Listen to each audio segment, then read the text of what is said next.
kababayan, itong si Senador Risa Hontiveros, ay talagang gawain niya yan. Yung magtanim ng peking ebidensya, mga peking witness, dyan sa Senado. Para sirain nila yung mga kalaban nila sa politika. Hindi lang ito unang pagkakataon na nagtanim ng peking witness.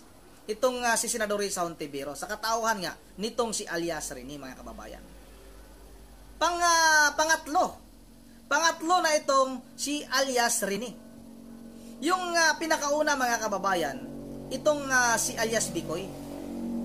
Tapos yung sa Parmali witness din, mga kababayan, sinasabi nga din ng mga eksperto na tanim witness din yung ginawa nitong si Senador Risa Hontiveros.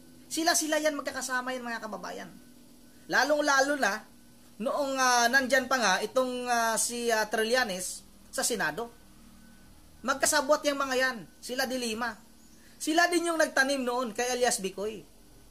Tapos ngayon, mga kababayan, ito na naman. Itinanim na naman nitong si Senador Risa Hontiveros, itong si Alias Rene. Tapos, mga kababayan, yung mga vlogger na nagkukomento at gumawa ng reaksyon dahil nga sa pahayag nitong si Alias Rene na binayaran siya ni Senador Risa Hontiveros ng 1 milyon para nga magsalita laban kay Pastor Apollo Kibuloy at idamay sila dating Pangulong Duterte at itong si Vice President Sara Duterte, ay kinasuhan niya. Tinatakot niya, mga kababayan. Pero akala siguro nitong si Risa Hontiveros ay mananahimik itong mga vlogger. Kung sakaling sa ginawa niya, sa pagsampa niya ng kaso sa mga ito. Hindi mananahimik. Hindi mananahimik yung mga vlogger at mas lalo pa itong mag-ingay. Senador Risa Hontiveros, huwag mo namang idaan sa pananakot. Andyan ka, isa kang senador. Nasa mundo ka ng politika. Dapat huwag kang maging balat sibuyas. Ito, mga kababayan, itong si Congressman Jing Paras, may mga ibinunyag din ito laban kay Senador Risa Hontiveros. Mahilig talaga itong magtanim. Dapat, itong si Pangulong Bongbong Marcos, ito yung nilagay sa agriculture, mga kababayan. Dahil itong si Risa Hontiveros ay magaling magtanim. Kasama na nga itong si dating senador din, si Trillanes. Mga kakampi na ito ngayon ni Marcos, mga kababayan. Samantalang noon ay mga mortal nilang kalaban ito. Dahil nga mga taga-liberal at itong mga Marcos, mga kababayan, yan yung mga mortal na magkaaway noon. Dahil sa Aquino at mga Marcos. Tapos ngayon, naging magkakampi. Magkasabwat. At gusto talaga nila na pabagsakin itong mga Duterte. Pero hindi nila magagawa yan, mga kababayan. Malabo pa. Lakas naman ang motor na yun.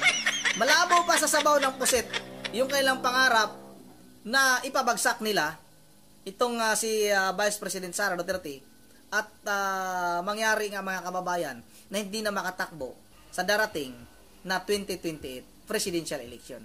Kasi nga pala, mga kababayan, may video akong ipapakita sa inyo, napakaikli lang nito, mula kay Trililing, mga kababayan, na balak pala talaga nitong si Hontiveros sa tumakbo sa pagka-presidente ngayong darating na 2028 presidential election. Ang kapal naman ang mukha nito.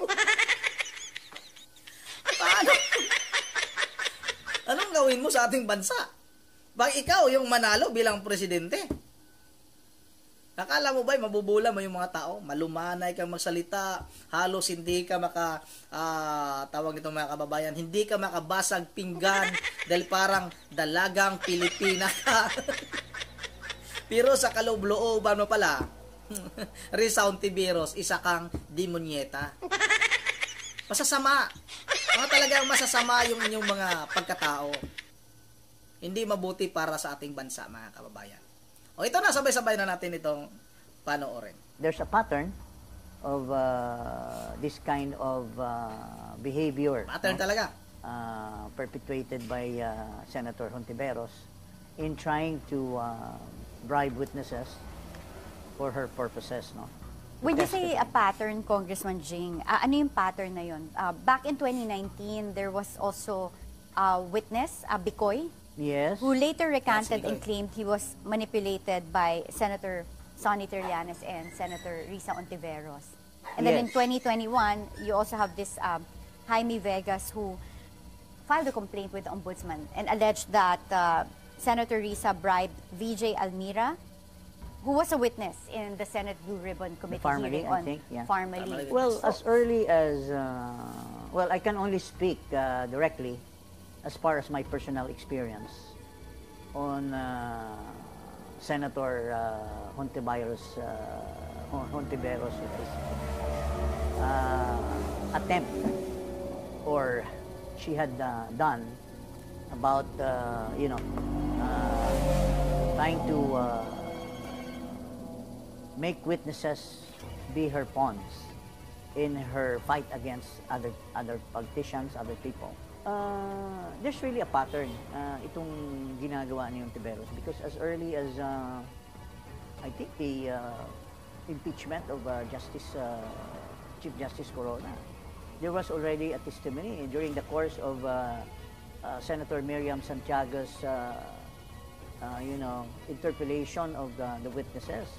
There was one witness who revealed that when Senator Miriam says, where did you get all these documents, that you are using? These are all hearsay.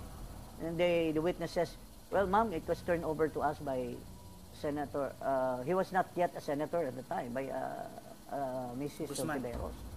So, if you look at all of these things, there seems to be the attitude of, trying to subvert the truth by using witnesses who are perjured. This thing about, bribing witnesses, being a senator, should be investigated by the Committee on Ethics.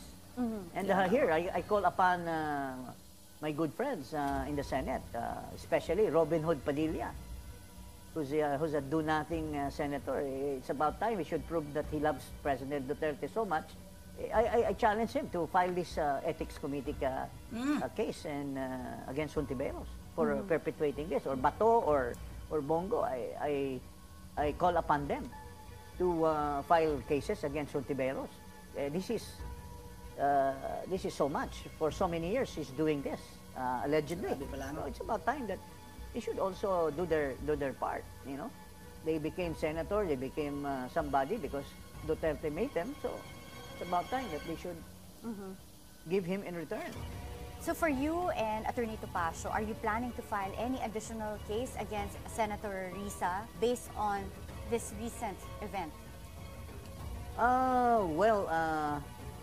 We'll discuss that. No, right now there's no such move yet, but it's more of our appeal to the members of the Senate to clean up, to clean up the Senate of scalawags like this.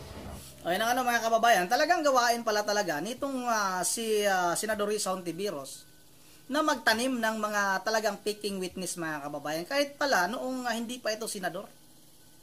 Dapat talaga, mga kababayan, masampahan talaga ito na reklamo sa Ethics Committee, mga kababayan. Sana itong mga kaalyado, pagkakataon na siguro ito, na masampahan ito ng reklamo dyan sa Ethics Committee, itong si Senador Risa Hontiveros. Sana itong ayun nga, kay Congressman Jing Paras, sana nga itong mga senador na kaalyado ni dating Pangulong Duterte ay gumawa ito ng hakbang. Magreklamo na, sampahan na ng reklamo sa Ethics Committee. Itong si Senador Robin Padilla. Pagkakataon nyo na yan, hindi sa paghihiganti dahil nga itong si Senador Risa Hontiveros ay alam naman natin, mga kababayan, kung ano ba ang ginawa nito na pagsira sa pangalang Duterte, mga kababayan. Ito hindi paghiganti, kung hindi ito ay proseso. Kasi nga, kitang-kita naman na may pattern talaga. Alias Bicoy, tinanim nila. Tapos yung sa Parmali, mga kababayan, tinanim din nila. Tapos itong si alias Rene, tinanim din. At inamin na binayaran sila nitong si Risa Hontiveros, mga kababayan. Kasi nga, itong si Risa Hontiveros o Risa Hontiveros, mga kababayan, kaya gusto niya na bida siya dyan sa Senado lagi. Kunwari, marami siyang iniimbestigahan, marami siyang nakukuhang mga witness, mga kababayan. Kahit na magbayad siya ng malaking halaga, gumasto siya ng milyon-milyon para propaganda, mga kababayan. Para makita siya at matandaan siya ng ating mga kababayan na itong si Risa matapang ito. Pero ito pala talaga ang plano nila. Ito, mga kababayan. Ito yung plano ng mga sakim sa kapangyarihan. Itong mga tawag nito, mga kababayan, mga demonyo sa ating pamahalaan. Ito yung kailan talagang balak. Ito palang si Risa ay gusto nila na gawing pambato bilang pambato sa darating na 2028 presidential election. Baka si Trillanes din, mga kababayan, yung gawin nilang vice president, naloko na talaga yung ating bansa. O ito, sabay-sabay natin itong panoorin. Nasana yun? Ito na. For sure, I will be participating doon sa preparations para sa presidential candidate of our choice. No? Kasi napaka-importante ito para sa ating bayan, kaya kailangan makilahok tayo. Simula pa lang para siguradong handang-handa pagdating ng panahon. Ngayon, kung sino yung presidential candidate na yon, sa ngayon sinusuri pa. At pero ang personal preference ko ay si Senator Risa Hontiveros. Maliwanag, mga kababayan, ang sinusuportahan nitong si Trillanes, siguro rin, mga kababayan, nag-uusap na yan sila ng mga membro ng Liberal Party na itong si Hontiveros nga yung kanilang pambato sa 2028 presidential election. At baka nga, itong si Trillanes naman, yung maging vice president. Talagang wala nang matino. Wala na bang matino? Wala na bang ibang pwedeng pambato? Nako po, mga kababayan, pag nagkataon, pag nagpaloko yung ating mga kababayan sa mga ganitong klaseng tao, mga tawagin na natin itong masasama sa ating lipunan. Nako po, ano nang mangyari sa ating bansa? O Trillanes, kumusta na yung Caloocan? Yung pinagyayabang mo noon na ilang paso mo. Si Along Malapitan, anong nangyari sa'yo? Nagmukhang basang sisiw ka. Sabi ko na nga ba, mga kababayan, dati ako nakatira sa Caloocan. Nagabagong sila ako, mga kababayan. Hindi mananalo itong si Trillanes. Hindi nga namin nakita yan doon sa Caloocan, tapos bigla ka na lang lulutang, bigla ka na lang tutubo doon na parang kabuti, tapos magmayabang ka. Sabi nga ng aking kaibigan, nakita niya doon si Trillanes. Isa-isang lamay, mga kababayan, dahil dumating nga doon para mangampan niya. Wala man lang lumapit. Siya pa yung talagang lumalapit doon sa mga tao para makipagkamay. Hindi siya pinapansin. Tapos magmayabang siya.